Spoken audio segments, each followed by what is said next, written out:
This is Ready Set Reiki, a podcast about Reiki and all energy work, from the curious beginner to the seasoned master teacher, welcoming all systems, all lineages, and all levels. Reiki is a journey and not a destination. And on this Ready Set Reiki journey, I refer to myself as a guide. So I'm Tracy Searight, and this is Ready Set Reiki. Hello, my beautiful friends. Tracy Searight here for Ready Set Reiki. So today I would like to introduce you to a really wonderful guest. I was fortunate enough to find her on Facebook, and she is graciously willing to come on Ready Set Reiki to share her journey. Her name is Mary Riposo, and she is a co-owner of Infinite Light Center and the founder of the CNY Reiki Association. As a Reiki practitioner for over 20 years, Mary has taught and shared the healing benefits of Reiki for both people and animals. Welcome, Mary, to Ready, Set, Reiki. Thank you, Tracy. It's great to be here. Wonderful. So let's begin our journey together. So I only gave our listeners a little bit about you, but there is so much more. Amazing journey that you have been on. So tell us a little bit about yourself. Well, I live in central New York and I live with my husband who is a yoga teacher. So we're kind of like an energy family. And I grew up in this area about an hour away from where I live now. And most of my family is still in this area. So we're in the Northeast. And I worked as a psychologist before I started practicing Reiki. So that's kind of my background. I spent a lot of years, more than 20 years, helping people heal from the psychological part of it, from the emotional part of it. And I worked in schools, hospitals, clinic settings, all of those kinds of things within mental health. And I was pretty sick as a child. So I spent a lot of time in bed. I had like lots of respiratory issues, bronchitis, pneumonias, recurring things like that. So I was kind of sick as a child quite a bit.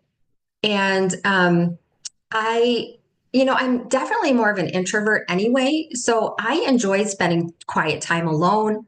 And I developed more of like this internal world that kept me occupied, get me through my days and things like that. So I've always been interested in what's kind of like beyond the physical. And my father died when I was very young. And I spent most of the time with my grandmother. She kind of raised me. My mother was working and all that kind of thing. But my grandmother was a really interesting person. She taught me a lot about Christian mysticism. She was kind of this type of woman she had a deep connection with the Christian saints, almost as if like they were her friends and she would talk about them and that type of thing, as if like I started to feel like I knew them. So that was something that I was kind of immersed in as a child. It was kind of a magical thing. And, I also loved nature and animals. I had dogs, cats. I had a horse when I was growing up and I rode in horse shows.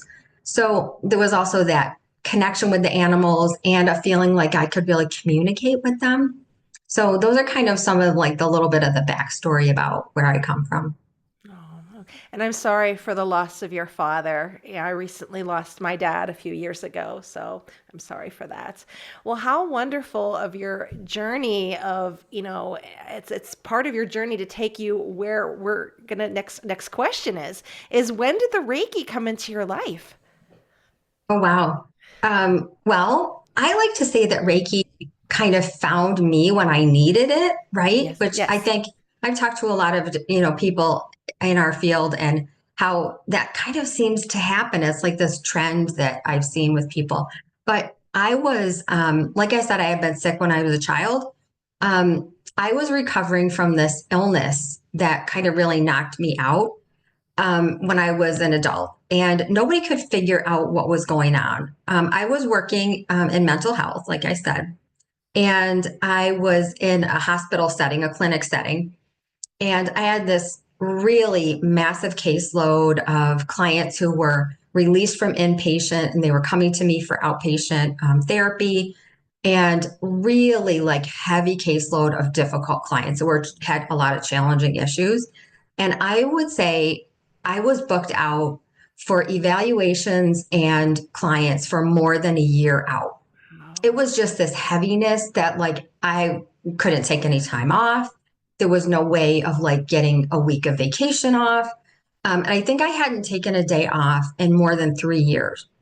I was super like close to burnout.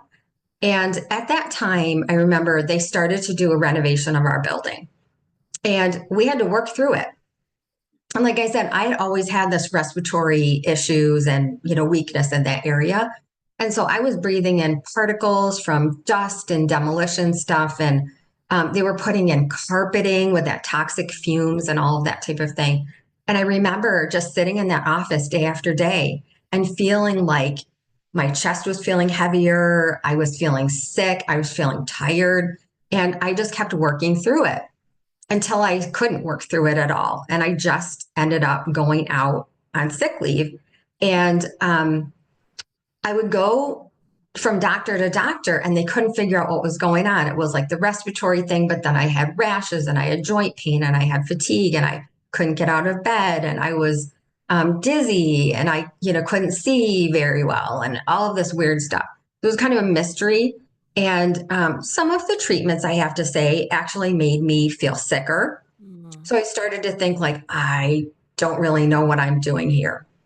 I ended up having to move out of my apartment because it was mold growing there and I didn't realize it.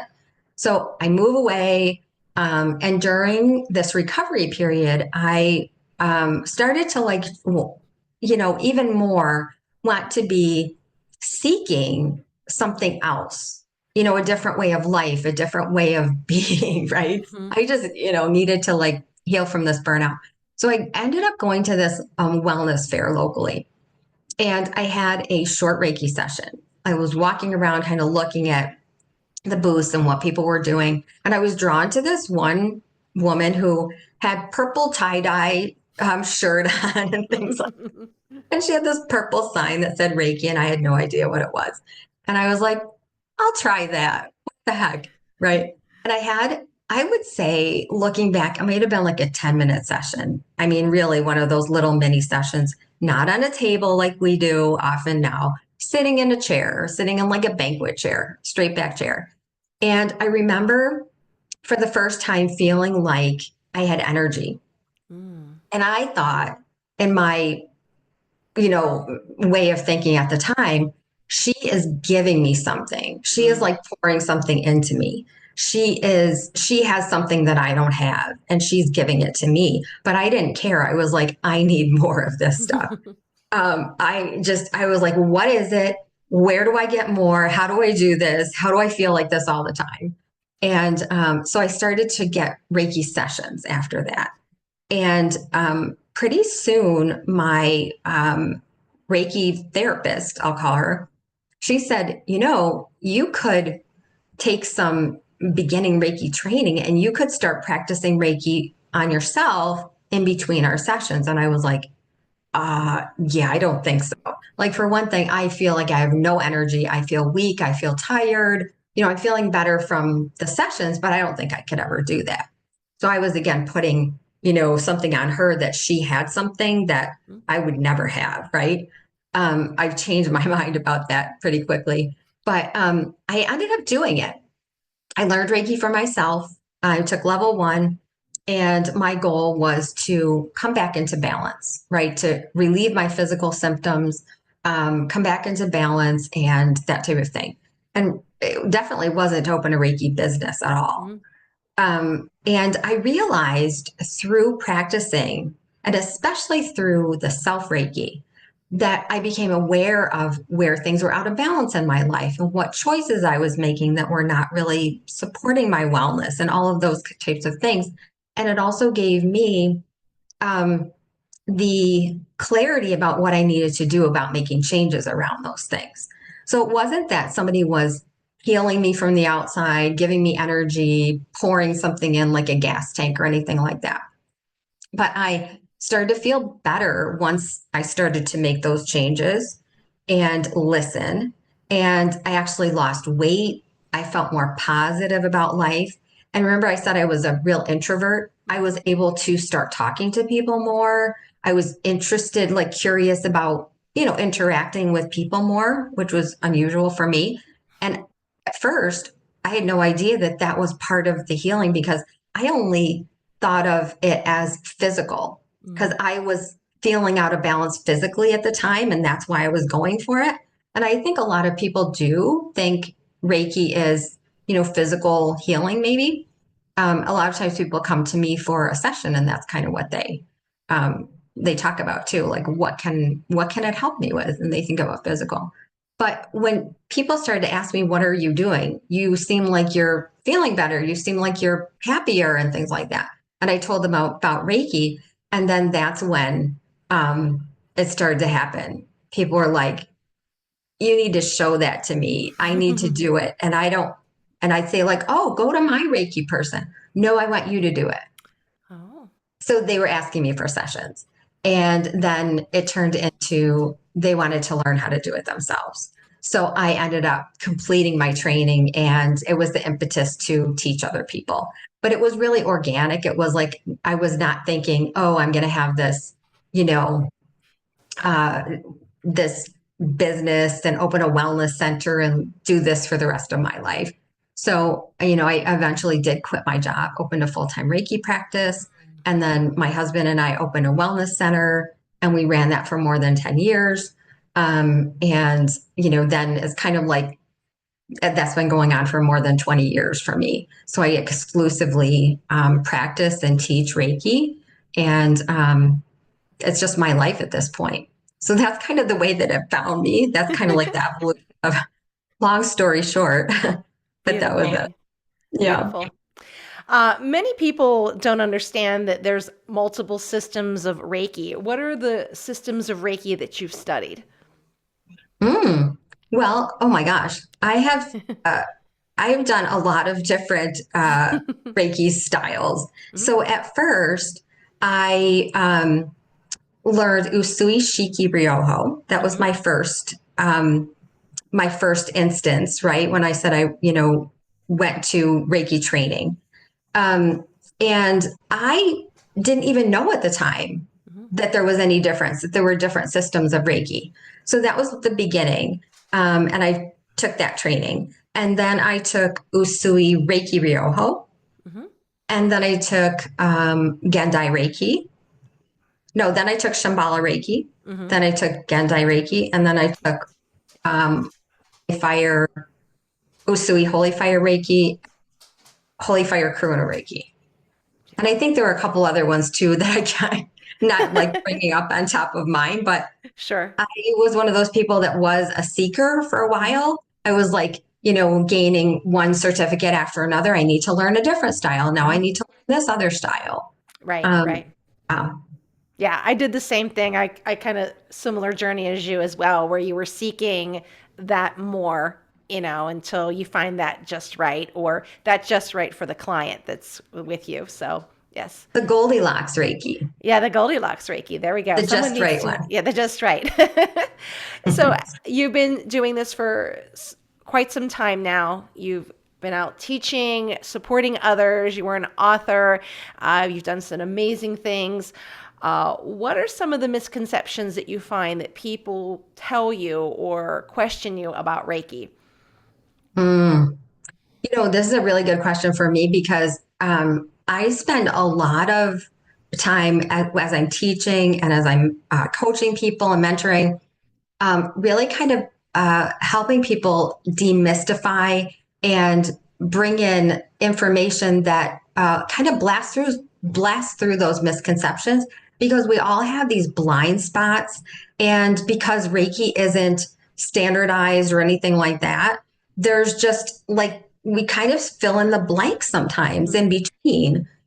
So there are lots of them, and I think that in a way it's hard to pick just one, but mhm, I think the one I was talking about that I was kind of alluding to before was like I felt when I first had a Reiki session, the energy was being poured into me from the mm, outside. And I kind of jumped to the conclusion in my own mind that the practitioner was giving me energy, that it was, and I felt sick and weak. So it was kind of a logical conclusion like, oh, all of a sudden, I don't have any of this within me. mhm, I didn't realize that it was something that can be awakened within us, that we already have that, like as a really empowering kind of understanding and belief. And I thought that Reiki was something that was channeled from one person to another. So it was kind of like being sent through the hands or sent from one person to the other. Like this person, Reiki Master had all this wonderful, Hmm. powerful energy that she was, kind of giving me a little bit of. But I really, I try to help people understand from a different point of view that as a practitioner, we create the space for that healing response. And it happens within every one of us. We all have a healing response. We all have Reiki within us. Hmm. It's just kind of activated within a session. And so it really starts to bloom and activate within us. And I think that's kind of more of an Asian way of understanding how energy healing works rather than like that Western way of like transactional and like you give it to me and then I give you some money or something like that at the end. Hmm. Right. And I think it's such a big deal because when we think a practitioner is doing something to us, giving something to us, um, for one, we can become disempowered. Like it's not us, it's someone else doing the healing to us. And we think that we need something outside of us to make us whole. And we also can put that person on a pedestal, create this imbalanced relationship. And then we may also think that you need to have physical touch in order for healing to happen because the person is, touching you and, making you healthy again or something like that. So that's one of the big ones that I talk about all the time. Wonderful. And even do you find when even people see the word Reiki, there's that trigger that comes up? I was at an event and a woman came up and she said, Reiki. Yeah, that's not for me. And walks off. And it's like, that's okay, Mm-hmm. But even the word Mm-hmm. seems to bother people. And, your husband is a yogi and I'm a yogi as well. He probably experiences that as well in the yoga, community when people see yoga, like, oh, I don't do that. So many misconceptions out there. So 100%. yeah, Yeah. so it's wonderful that you're, out there and you're helping individuals and educating them, to make it more professional, more accessible to all. Wonderful. So, you are a mentor, you are a coach, you have helped so many people on their journey to wellness. Well, what has been one of the biggest struggles or challenges you faced in your own healing journey? Well, there have been a lot for sure. No question about that. Um, but I think that, like, when I first opened my Reiki practice, I thought this is like the best thing in the world. I was so passionate about Reiki, and I thought people are just going to be flock to this. Oh my gosh. It didn't have anything to do with me, but I thought Reiki is so wonderful. It's helped me so much. Of course, people are going to see that. And like you said, they kind of were like, giving me the side eye about like, what, I don't even know what that word means, but I don't think it's for me. Right. I just was very naive about it. And, I had no idea, like I had no business experience from the start, right? So I was just like a mental health therapist, right? Psychologist. And I knew how to work with people one on one. And I just had this really strong calling to share Reiki with others. Like I said, it was so passionate. And I didn't really realize that my intention wouldn't be enough Mm, to create the successful business. I had to learn a lot of business stuff. I had to learn how to create systems, how to manage money because, I was always working for someone else. So I never, like asked for money, had to get over a lot of blocks about mm, being shy about asking for money, dealing with how to manage money, how to do marketing. Being an introvert, it was super hard to promote. Um, and so the thing that really got me through that was that I believe so much in the power of Reiki to help people that I was like, you have to get over yourself. mm-hmm, You just have to, I kind of like coached myself through it. I was like, you need to just get over yourself. I just kept sticking with the deeper why and what Reiki had done for me. And it was almost like it was a calling that had to be fulfilled. Like, I think one time I went to a psychic that said, oh, honey, you are living a serve or suffer lifetime. And I was like, what does that mean? And she was like, unless you do service, you are going to suffer your way through this. And I was like, you're right. I feel like I just need to give back. I Mm-hmm. really do. And I don't feel like I'm, somebody that's just going to like go into like business for business or anything. Mm-hmm. So, I would say if I had it to do over with, I wouldn't do anything differently. But because each challenge was a lot, there were a lot of challenges, Mm-hmm. but each one of them helped me to learn something like super important.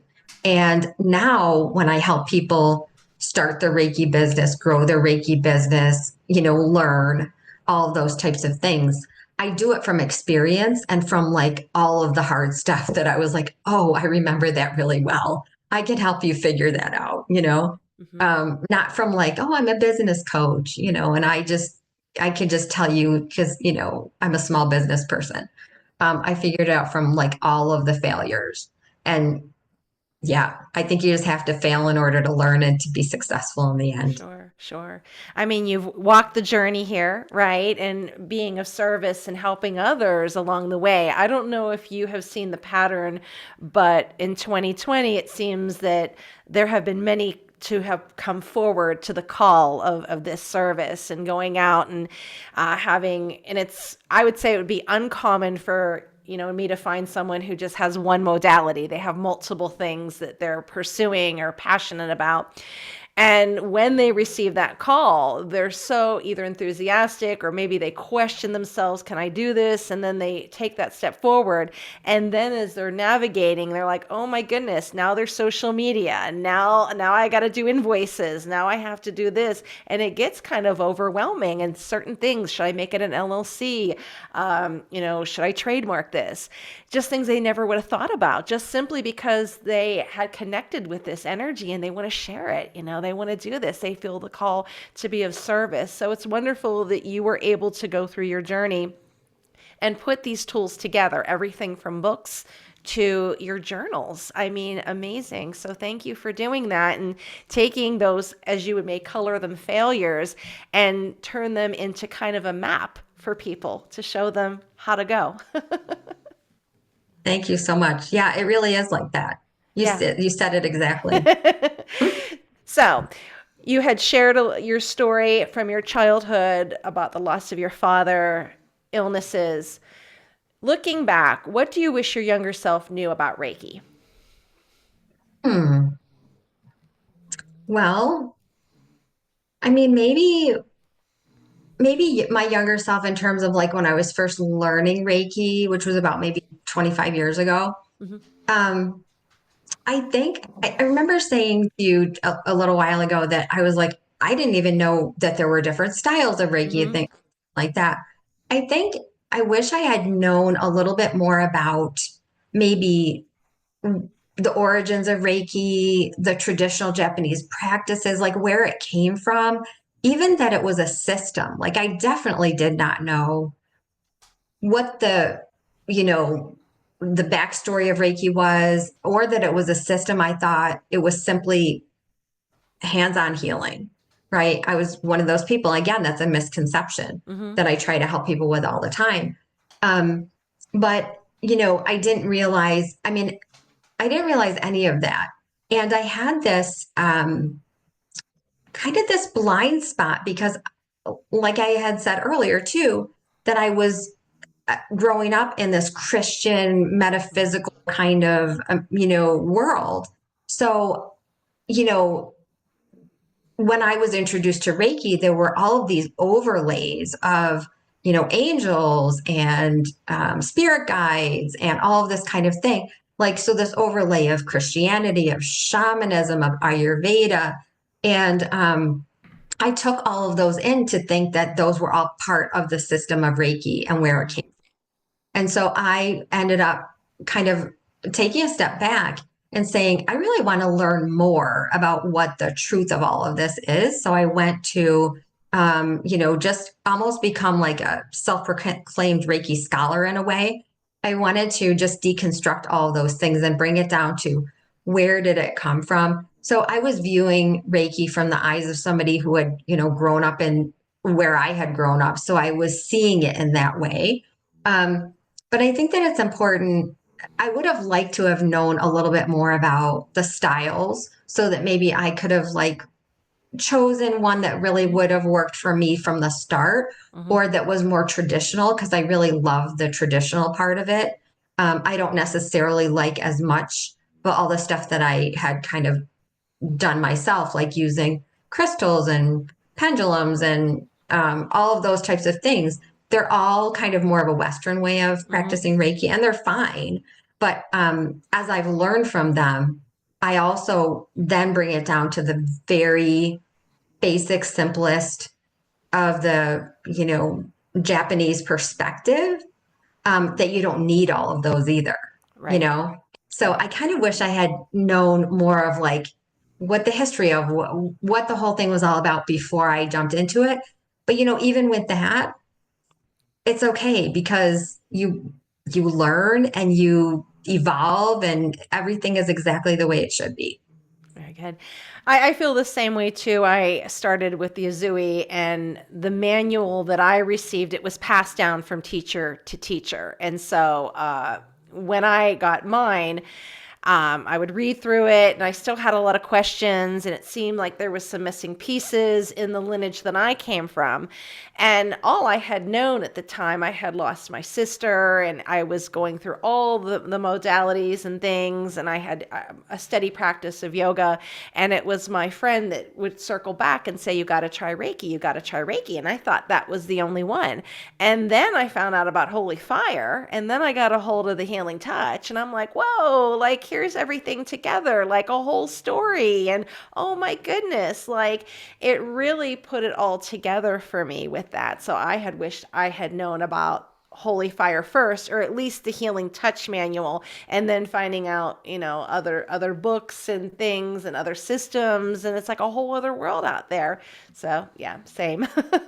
I didn't even have a manual for my first class or my Yes. second class, Yes. to think of it. Yes. Yeah. So it's Yeah. really interesting how that goes. Like at first, maybe you don't really need a lot, but Mhm. I was really like thirsty for the information Mhm. about, who are these people and where did they come from and what was the timeline and what was going on at the time and what did they believe and how did it develop and all of that kind of thing. I had a lot Right, of right. questions like you. Right. And when I wrote my manual, because in the lineage I was from, like I would take the manual and then I would write it and do it for my students. And when I came to El Paso and I was training some individuals here who had different systems that they studied, and they were like, oh my goodness, like we had just like PDFs, like we didn't even have a manual, and you have a whole manual. And you recently shared on Facebook recently about an article about Azui and about someone else who might have really had the credit for it. And that was an interesting read too. So know that it's a constant learning, and things do change as, you know, they find, papers or notes, from students of Azui, or something was mistranslated, and we're trying to decode all of this. So it's good to stay relevant on this information.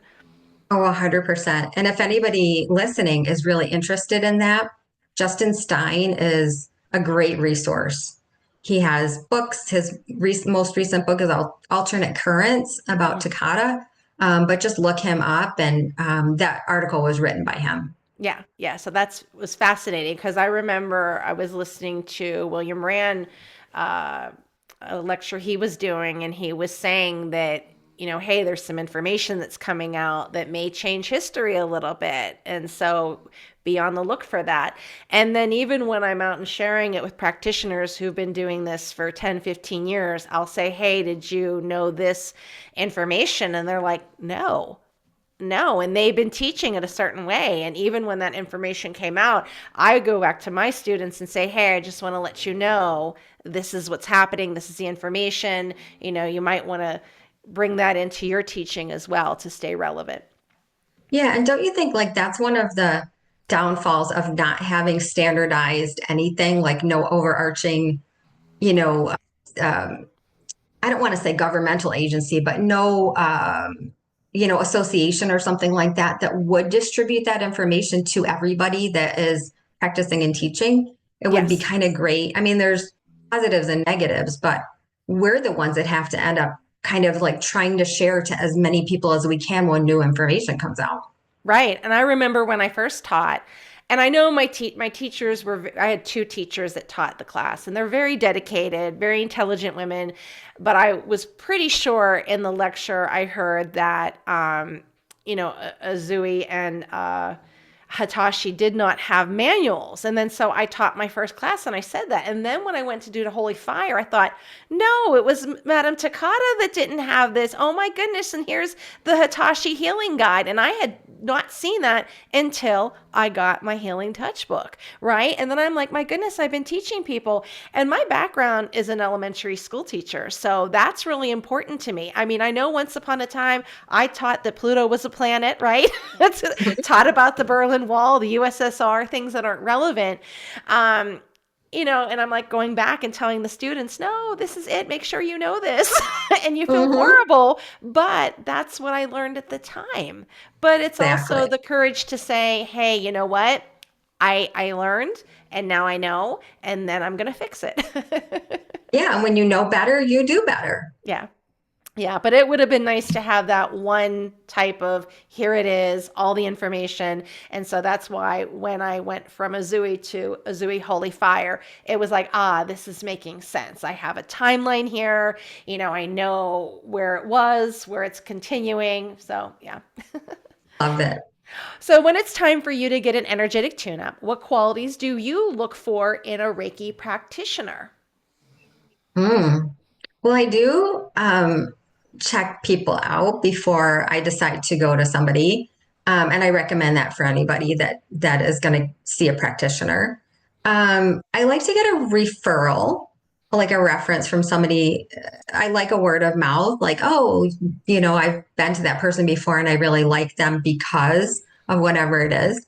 So I usually look them up online, whether they have a website or a Facebook page or something. What I'm looking for is information about their perspective, maybe their background in terms of like, what their training is. Like we were talking about, because Reiki isn't regulated, you don't know what you're getting, so it's good to do your research. I think like someone who's completed their Reiki training is good typically. I like to know what style of Reiki they practice, whether they combine different modalities. Um, and, if I'm looking at their website or, their social page, I like to see transparency, like, especially on their website. Like if they actually put what their offers are, like describe them and put their prices up, because Mm, we were in the roundtable yesterday. We were talking about pricing and how people, when you see on somebody's website, like what this offer is, but then you have to like get in touch with them to find out mhm, how much it costs. It's like just that next step is just like, it stops you in your tracks. So I like to see like, this is my price. I'm comfortable with it. So just state it right out there. I love to see that. And like, this is one of my really big pet peeves. I like to see a photo, a picture of what that person, mm, just a headshot. I don't care what mm, it looks like, if it's outside, if it's with your kids, I don't care, but just to like you get an energetic impression mhm, of like who that person is. Like I remember, picking when I was doing my PhD, picking professors based on, you have this little like manual type thing of to see like who's who and where they, what classes they teach. I'd look and I'd be like, nope. And I'd be like, oh, that person I can learn from. right, Why? Just an energetic, intuitive hit, right? So right. I like to see a photo of the practitioner, a photo of their place if I'm going to in person. Like, so many times people will say, like, oh, they had this great business name. It was like center for something. And then it was someone's house in the side door of their house. And I was like, I don't think I'm in the right place. Right. So it's okay. It doesn't matter what the place is, as long as you kind of know, like, I'm going to be going into, and it's going to be on a city street or it's going to be in a plaza. You kind of just want to Mm, know. And then I think the more important thing is like within the session, um, I love a practitioner that's on time, that doesn't make me wait like super long. and that keeps to the time of our session that we book. Like if it's an hour session, um, I usually have to do something after, like see a client or Mhm. something like that. So I love it if, they keep to the timing. Even though so many of my clients and colleagues say, well, I give people way more time than we book. Like it's an hour session, but we usually spend 2 hours. And I'd Right. be like, my heart will be palpitating if it got to be an hour and a half because I know I have to be somewhere. Mm-hmm. So that was not going to help me. I kind of really need to know and plan and be able to be feeling safe and secure within that time frame that everything is going to happen that needs to during that time frame, and then I'm going to be able to get to my next thing without feeling like I have to speed across town or something like that. Right, right. It's You interesting know, you said about the price because there's a place here in El Paso. It's like a bike shop, and it's also a restaurant, very nice. And my husband had gone in to look at the bikes, and I said, "What did you think about it?" And what he didn't like about it is none of the bikes had the prices on it. And he said, "If it doesn't have a price on it, it's too expensive for me." I But like it. we had I had an opportunity to have Christian Stone on, and we did like a group where we did a red flag, green flag about practitioners.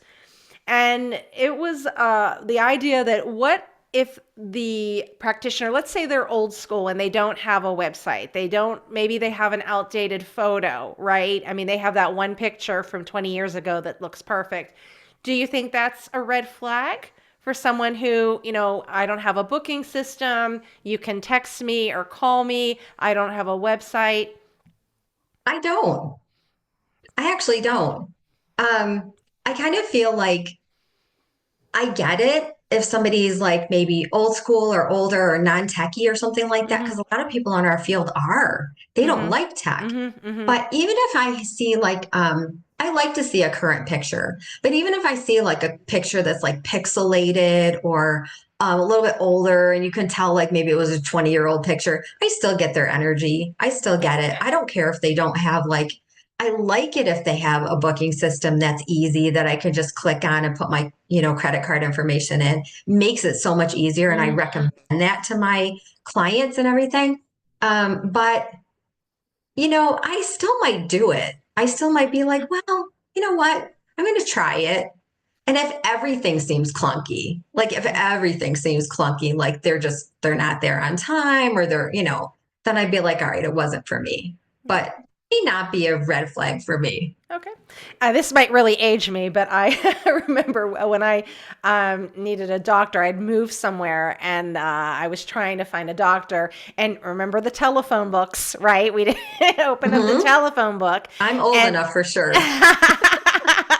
and so, I look at the doctors, and I'm like, okay. And I look down and there was the name Dr. Mary Baker. I'm like, that's my doctor. I could just feel. And this was way before. I mean, I was like 23 years old and I felt that like, yeah, that's my doctor. And she was a fantastic doctor, helped me deliver 4 of my children, and that was my doctor. So just the energy from that name. So, Yeah, somebody could be mentioning a name to you, and you're mhm. like, oh, there's something to that. I have to remember that person, and I have to go see them. Yes, very good, very good. So, as a mentor, as a coach, as a teacher, you've been in this business for so many years. You've got a beautiful books and journals. What advice do you give someone who's just entering this spiritual work? Mm. Well, I think that we need more and more people doing spiritual work right now. I think it's like crucial right now. So I would really encourage anyone who feels that calling, that kind of has a doubt or is not sure, to consider doing it. Um, and I know there's imposter syndrome, there's fear, there's all the things that can pop up to stop us. But there's also a lot of help out there now. There's so many more mentors and coaches and, Hmm. so many more support people that can help you do it. You don't have to do it alone like I did. I had to figure out every little Hmm. step, on my own. And I remember, kind of reaching out to people. There were a few Reiki people in my area, reaching out to them, and they were like, ooh, like I have this thing that is new and people are coming to me. So I'm not going to share that with you. Hmm. But I think now there's so much more. I mean, the people I know, like you and all the people in our Facebook groups and all of that, they seem to be so supportive and so willing to share strategies and things like that. Yeah, yeah, So I I love think it. that just encouragement of, to do it and to know that there are going to be challenges. You will fail, and it's just part of it. So don't let that stop you either, because, embrace that. When you fail, that means you're learning something. You can Hmm. continue to be persistent, pick yourself up, continue to work to learn maybe what was it that you didn't do right? You can learn how to do it. Yeah. And then the other thing is, I always say, don't compare your beginning to someone else's middle or end. Because Mm. we always see all these people that look very glossy and beautiful on, Facebook and Instagram and everything. And they look like their business is thriving, right? They look great. All of their, graphics are beautiful, but they may be at the middle. They may be at that, Hmm. that pinnacle of their business, and they may have a team working with them. They may have so much help and support. And we're doing it like all on our own. And we're Hmm. in the beginning. So it can feel really hard, like, oh, I'll never get there. I just think, stick to it. Know that you're in the beginning and you're not somebody that you should be comparing Hmm. yourself to, like Oprah or something like that. It's not a fair thing. So just know that you can do it and you can get help for it, and don't, fear reaching out to others for support. Right. And I'll give the listeners an example. So, and you have, you're training students, right? As I train students, they go out and you see our students' success, and that's fantastic. And we want them to go out and share the gift of Reiki. And it kept being this idea that you need to get a space, you need to get a space, because I was either going to people, and this is for the yoga as well. And it got to the point that I couldn't find a space, that I turned my little Jeep into Beep Beep the Yoga Jeep. I would go to them. So I would go and I would do these things. I'd have people come here. I did the 70-30% at different studios where I taught the Reiki and everything. But I think the collective was, you need a space, you need a space, you need a space.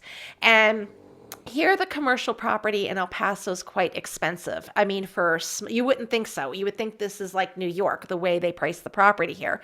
So I found something that I would say, looking back, wasn't right, but was just right at that moment. So I got this little small space. I decorated it beautifully, and I was working out of it, and it was doing quite well. But here we go. Parking became an issue. Here there's not that much regulation. It wasn't even paved. It was like sand here because it's in El Paso. A restaurant next door, super popular, had a drive-through in the back. People would park behind my clients. It was becoming a point where the clients didn't want to come because they were nervous they couldn't get this parking spot. And so it was a situation where I actually didn't sign a lease. And I was about 5 months in, and I thought, you know what? After a situation where the students were feeling like there's nowhere to park, I thought, I don't think this is working. But it was this idea that if people think I pack up and leave after 6 months, that I'm a failure and that I'm not making money, which was the opposite. This space could fit like 5 yoga students. It can fit, Reiki student or practitioner or a client in the back. But it was like, you know what? I have to do what's best for me. This doesn't feel right now. And I decided, you know what? Can you find somebody else to take my spot? And the owner did, and I moved out after 6 months. And it was the idea that, you know what, I'm supposed to be going out to other people in other places. And I had to be okay with that, saying, you know what, it may look like on the outside I might have failed, but I was doing well. And I thought, this just isn't for me. It didn't feel right. It wasn't flowing. The clients and students were having a difficult time. And I said, you know what? I'm going to let it go. And then by letting it go, the very next day, I got a big job opportunity, right? And things kept coming. So have faith that your path may not be as someone else's, and that's okay. You give it a try.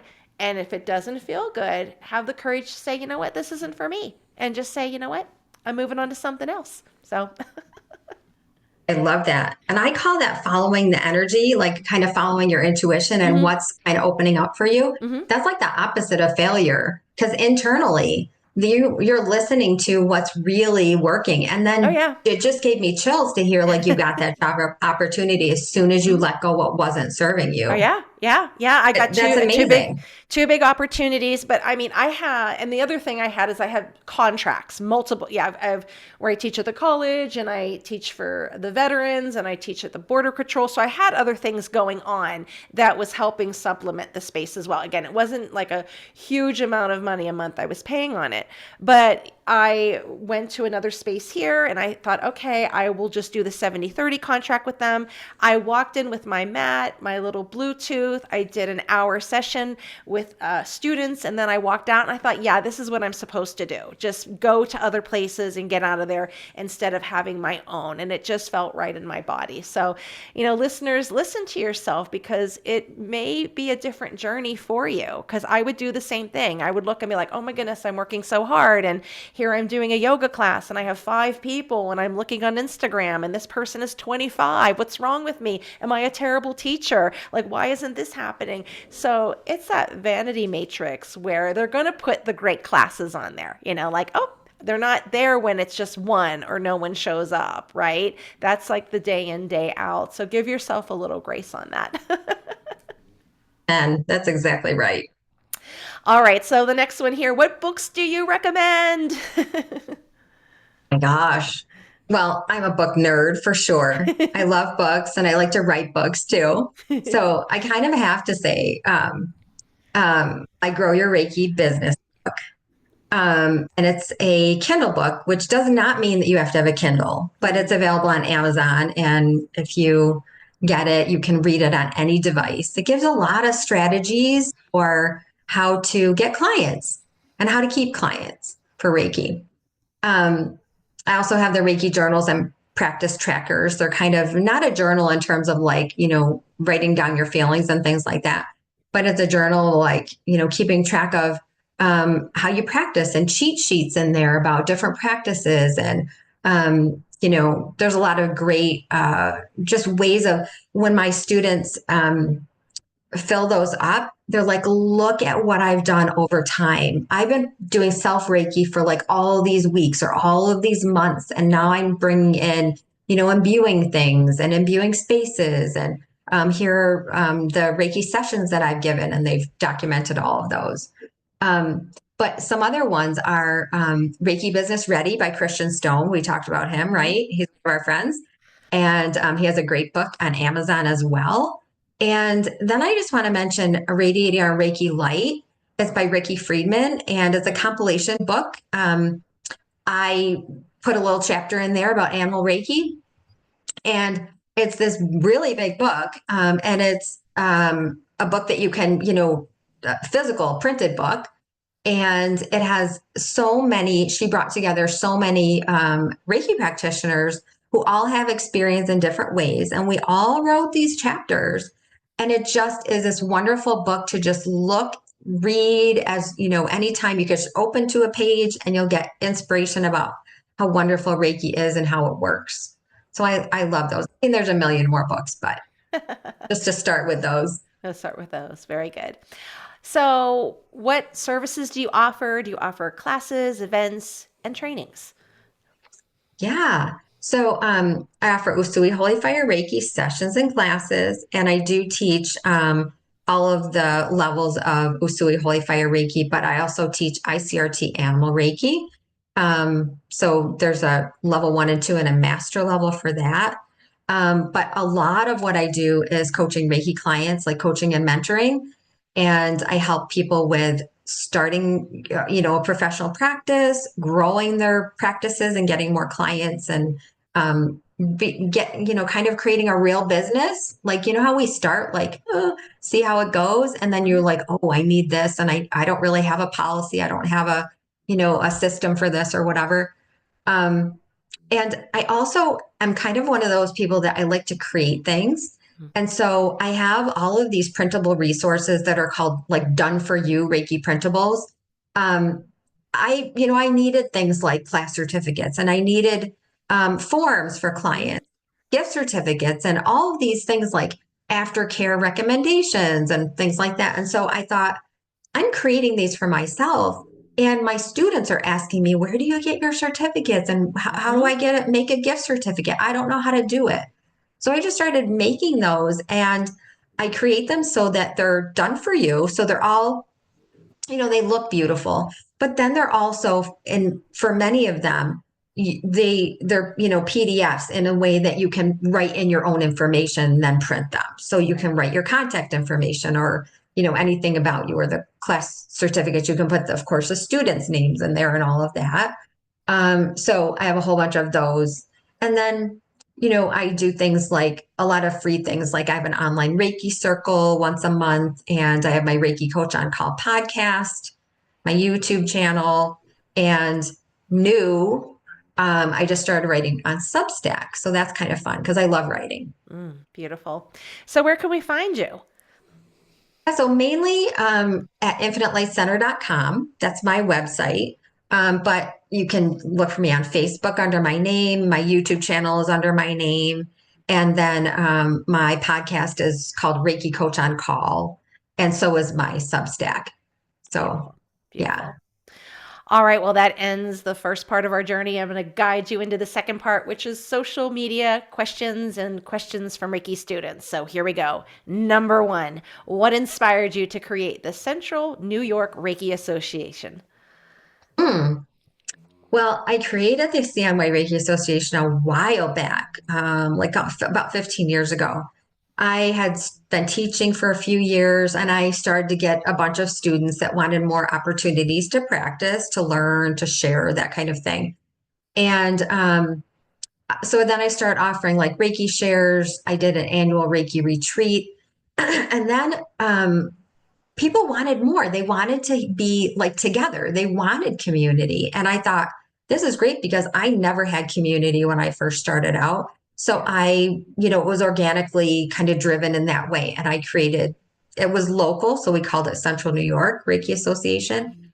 And it was for all levels of Reiki people. You didn't have to be a Reiki master, which was different at that time because many of the organizations needed you to be a Reiki master in order to and the biggest thing that people got out of that, of course, it's still, in existence.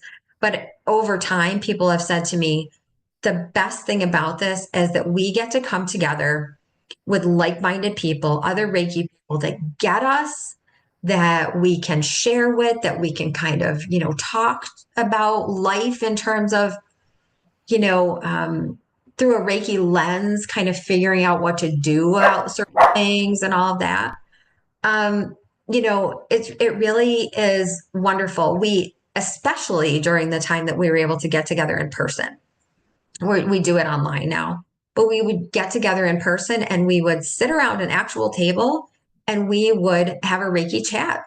We would just talk about, people would bring up topics and we would talk about those things. And everyone absolutely loved that. And then we would kind of break out and we would go to the Reiki tables and we would do, share Reiki with each other.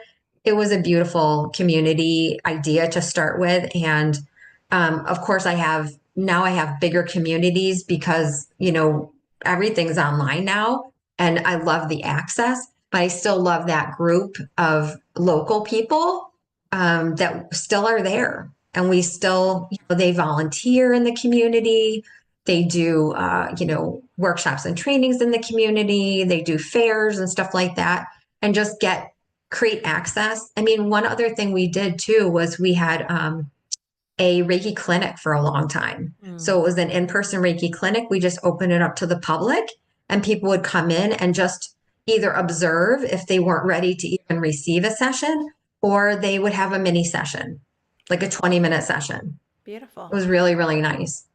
Do you recommend someone, just starting out in this journey of Reiki to join some type of association, like Reiki Association, Reiki Alliance, Reiki.org, or like one of like yours? I mean, I don't think people have to for sure. But there are some things that are good about them. I don't think you should spend a whole bunch of money on organizations because it isn't the type of thing that you need to like some other career that you kind of do need to in order to be feeling like you're legit.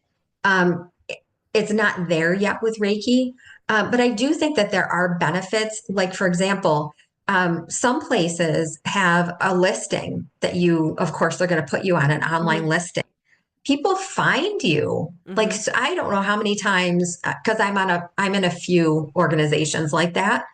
And so many times people will contact me through my listing for a session, for a class, or something like Mm-hmm. that. So giving you just marketing visibility, I think is super important. Yeah. And depending on whether they have like what you're looking for, are you looking for connection?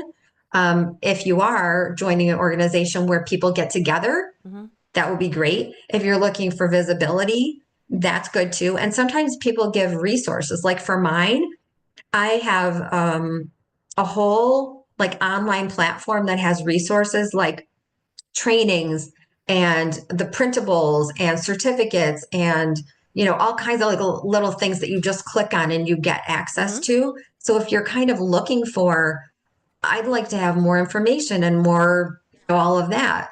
I mean, I would say, just kind of look at what they have to offer first before you decide to pay for one. Right. Very good. Number two. Now we have one of the silver linings for the pandemic is the accessibility, being able to connect with people from all over the world. We have TikTok out there that, my children know what Reiki is because of TikTok, because they've seen somebody on there. How do you explain to people that do not believe that you can do a Reiki session or a Reiki training online, that they're insistent that this is only done one way and in person? Mm. Oh yeah.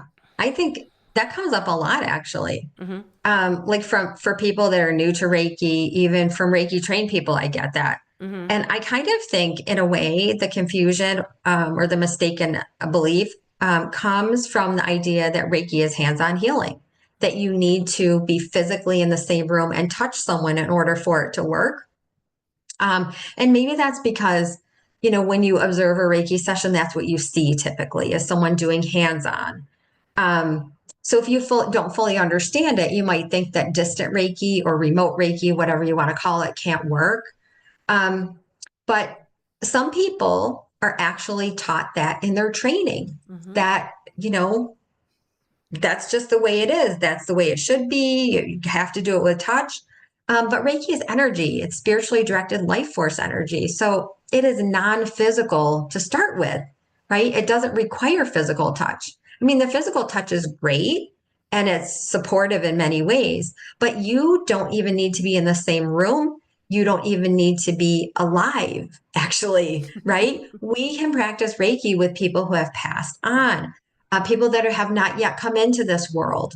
But it's so easy to work with Reiki in a linear way or a non-physical way. It transcends space and time. When we use the distant Reiki symbol that we get in level 2, it's also called the oneness symbol. Mm-hmm. So in that way, and it's not like we are starting up or activating Reiki where we are and then sending it like, a bullet train to another person. And then they takes a little time and then they receive it. It's nothing like that. It's more that we understand through Reiki and we experience through Reiki that we already have a connection, that we're already interconnected. And so we don't need to touch them physically in order for them to experience the connection, in order for us to experience that deeper truth.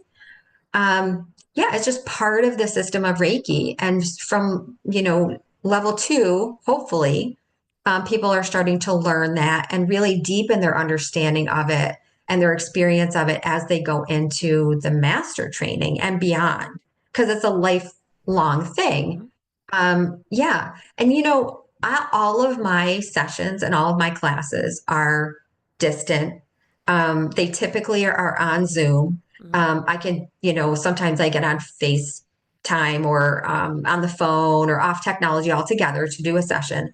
But it all works. And so many of my clients say that they have an even more profound experience with distant sessions. Mm-hmm. Like they'll be like laying in their bed, all Mm-hmm. curled up with the covers on and everything else during the session. And they can keep their camera off. I don't need to see them during Mm-hmm. that session. I don't need to hear them during the session, but a lot of times it's really nice to just do that in real time so that we can talk to each other and, talk like we would before a session and after a session. And then they can hear me. Um, some of my clients who were always in person were skeptical when I went Mm-hmm. to online starting in March of 2020.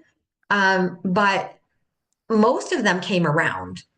Mm-hmm. There were a few that were like, yeah, I just can't go there. But Yeah. most of them did, Mm-hmm. and most of them are still my clients and love it because they don't have to travel. Mm-hmm. They don't have to, you live in a warm place, but I live in a pretty cold place typically. And it was always hard, like for people, they're like, oh, I don't want to come out because it's icy. The roads are icy, or it's too dark, or it's expensive to travel. Like a lot of times I'd have people coming from like an hour or more away to Mm-hmm. come and see me for a session or for Yeah. a class. So there's no commute time. It's convenient. You're in your own space. You can have all the comforts that you need. You don't have to get up off of a table and go out into the cold and drive or anything like that. But yeah, it's for sure it can be done. And it's um, for somebody that kind of is questioning it, try it, Yeah. Give it a right? try. Just Yeah. it's amazing. Yeah. Every day, every morning I get up and I send Reiki to my sister and my dad, and I tell them, may all of their heavenly lessons be done with grace and ease and harm to none. So I do that every day. Beautiful. I love that. Yeah, I practice distant Reiki every day too. Mm-hmm. Mm-hmm. And I can send distant Reiki to my day, right? As Mm-hmm. it's unfolding for myself as Sure. well, for anybody else. Yeah, I love it. Okay. Number 3. Now, this came from a Reiki student who studied Uzui and was just questioning. There's many different systems: Amaria, Money Reiki, Crystal Reiki, Kid Reiki. And so she said, seeing that you've had different systems as well, as a practitioner herself, do you think it's beneficial for someone to have multiple systems or styles of Reiki? Hmm. Well, like I said, I have been trained in several different styles of Reiki, and I only practice one. I Mm-hmm. only practice Usui Holy Fire Reiki. Um, hmm. I don't necessarily think that it's that it's something that you really need to have or that it's beneficial, really. Mm-hmm. I think I was looking for the Goldilocks Reiki that worked for me Mm-hmm. perfectly, and I Mm-hmm. found it for sure.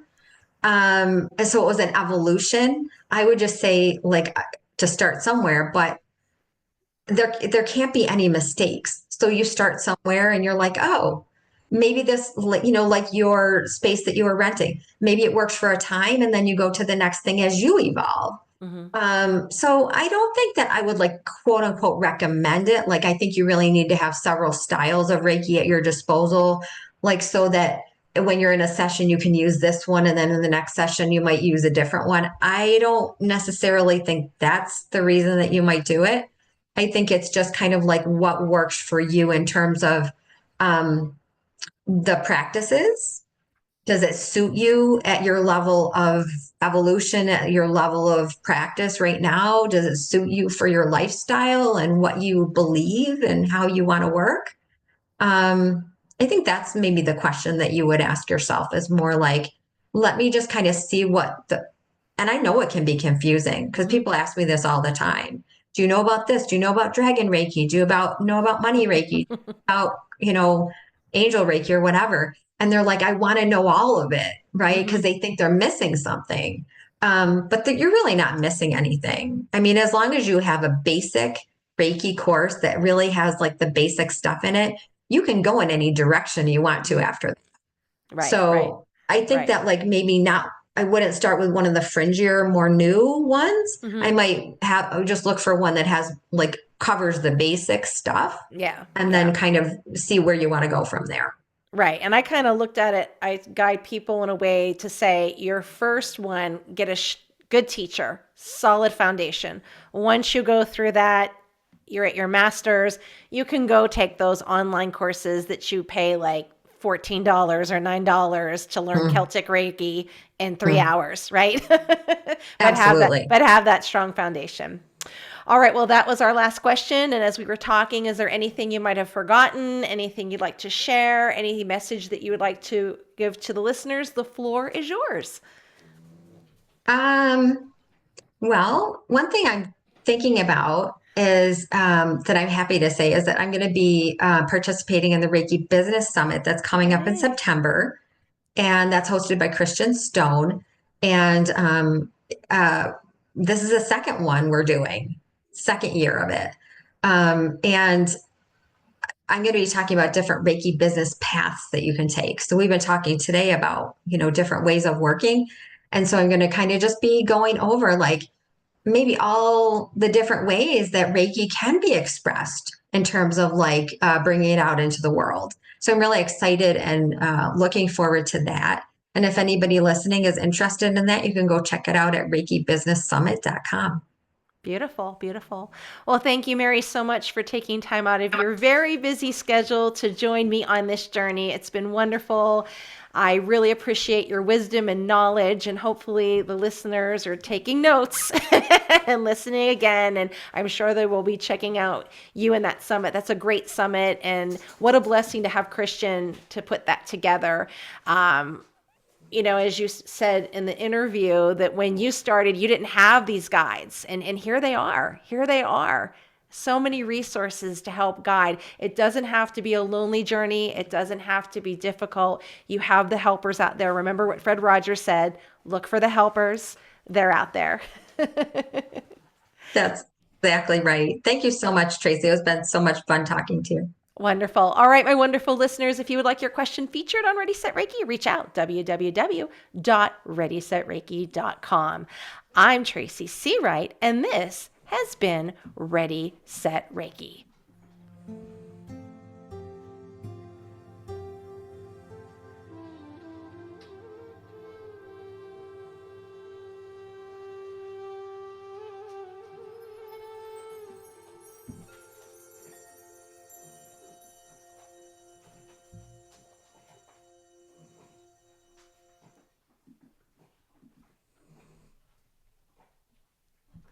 We did it.